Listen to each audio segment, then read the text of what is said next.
नमस्कार. सुहासिनीज किचनमध्ये तुमचे मनपूर्वक स्वागत आहे. आज आपण चटपटीत आणि जराही चिकट न होणारी भेंडी करूया नाही भरूया. ही भेंडी भरण्यासाठी आपण जे सारण करणार आहोत त्यासाठी मुख्यतः आपल्याला बेसन लागणार आहे. बेसन म्हणजे चणा डाळीचं पीठ. आपण इथे एका गॅसवर कढई ठेवली आहे आणि कढईमध्ये 1 वाटी बेसन घेतलं आहे. ते मंद गॅसवर सतत परतत आपल्याला व्यवस्थित भाजून घ्यायचं आहे.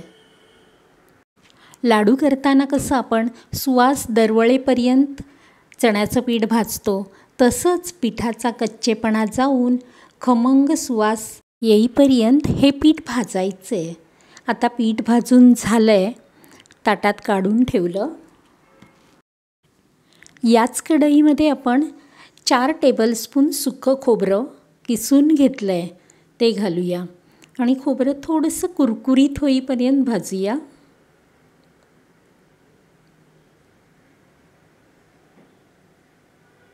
आणि खोबरं भाजताना गॅसची फ्लेम लोवरच ठेवायची आहे. आता खोबरं भाजून झालं की नंतर मग 1 टेबलस्पून तीळ घालूया आणि तीळ पण आपल्याला थोडंसं भाजायचे आहेत. भाजलेले तीळ या भेंडीमध्ये खाताना छान लागतात. तीळ भाजून झाले तेही आपण ताटात काढून घेऊया. आता हे खोबरं, तीळ आणि बेसन थंड करून आपण हे व्यवस्थित मिक्स करून घेऊया. आता ह्यामध्ये 1 चमचा धने पावडर, पाव चमचा हळद, 1 ते 1.5 चमचा मालवणी मसाला घालूया. तिखट आवडीप्रमाणे करायचं आहे आणि जर मालवणी मसाला नसेल तर तुमच्या रोजच्या वापरातील कोणताही मसाला चालेल. आता यामध्ये आपण घालूया चवीपुरतं मीठ. आपण भेंडीला मीठ लावलं नाही आहे, त्यामुळे यामध्ये व्यवस्थित मीठ घालायचं आहे. आता अर्धा चमचा साखर घालूया.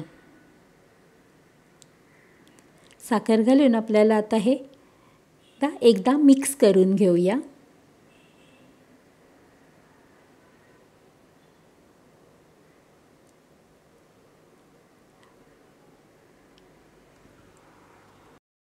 आता यामध्ये आपण अर्धी वाटी फ्रेश कोथिंबीर चिरून घेतली आहे ती घालूया, त्यामुळे फ्लेवर छान येतो.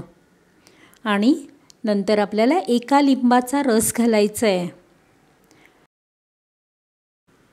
आणि इथे मी भेंडी स्वच्छ धुवून घेतली आहेत. तिला अशा उभ्या चिरा द्यायच्या आहेत. हे पहा, आरपार कापायची नाही आहे, फक्त एका बाजूला भेंडीच्या आपण चीर द्यायची, म्हणजे त्याच्या आत आपल्याला मसाला भरता येईल. परत एकदा पहा,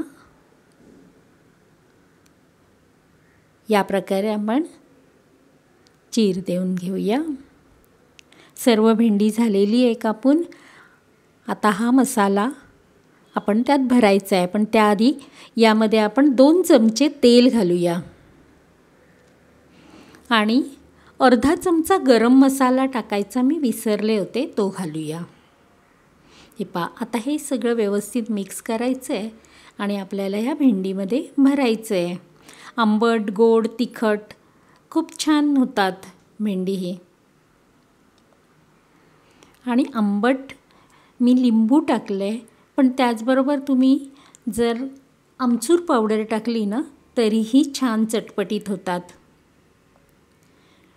आणि आंबटपणामुळे भेंडीचा चिकटपणा पण जातो.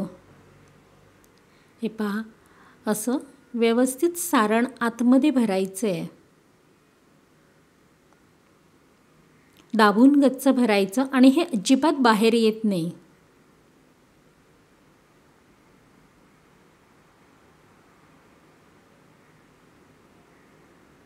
अशी आपण सगळी भेंडी भरून घेऊया.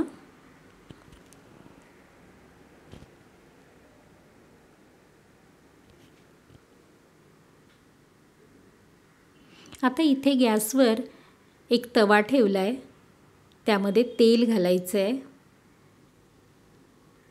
ही भेंडी आपल्याला शॅलो फ्राय करायची आहे. तर तेल तापलं की थोडंसं जिरं घालायचं आणि एक एक भेंडी आपल्याला यामध्ये व्यवस्थित लावायची आहे आणि मसाल्याचा भाग वर राहील अशीच लावायची. म्हणजे खालची बाजू जी भेंडीची आहे ना ती चांगली भाजेपर्यंत वरती जो मसाला भरलेला आहे तो चांगला सेट होतो आणि तो बाहेर निघत नाही. या प्रकारे भाजली जातील तेवढीच भेंडी लावायची आणि साईडने आपल्याला थोडंसं तेल घालायचं आहे. एक बाजू भाजून झाली की थोडी भेंडी परतून घेऊया.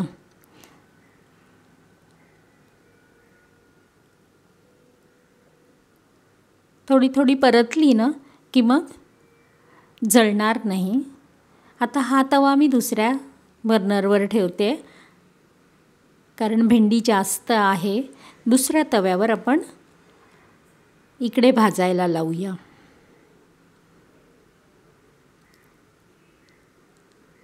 आता भाजत आली की मग परतल्यावर मसाला अजिबात बाहेर निघत नाही पहा.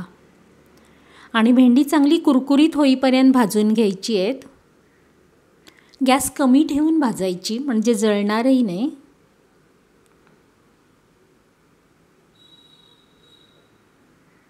हे पहा आपली भेंडी भाजून झालेली आहे.